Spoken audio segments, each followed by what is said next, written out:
রমজানের পূর্বে রমজানের প্রস্তুতি এভাবে নিন। রাতে একাকী নামাজ আদায়ের অভ্যাস করে তুলুন। ইন্টারনেট ও সোশ্যাল মিডিয়ার ব্যবহার কেবল বৈধ ও ন্যূনতম পর্যায়ে নিয়ে আসুন। ফরজ ও ওয়াজিব নিয়মিত আদায়ের পাশাপাশি নফল ইবাদতের অভ্যাস করে তুলুন। এ দোয়া পাঠ করতে থাকুন, আল্লাহুম্মা বাল্লিগনা রমাদান বিসিহ্হাতি ওয়া আফিয়া।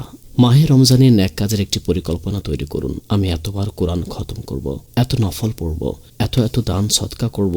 নফল রোজার মাধ্যমে এখন থেকে নফল রোজা রাখার অভ্যাস করে তুলুন। কোরআনে পাকের কতিপয় সূরা মুখস্থ করে নিন। হাফিজ হলে প্রতিদিন চর্চা করুন। দান সদকা করার অভ্যাস করুন, যাতে মাহে রমজানে অধিক হারে দান সদকা করতে পারেন।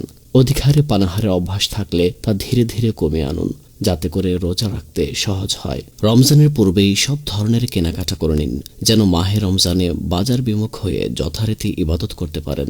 পূর্ববর্তী রমজানের রোজা যদি কাজা থাকে তবে তা দ্রুত আদায় করে নিন। রমজানের পূর্বে ঘরোয়া কাজগুলো সেরে ফেলুন।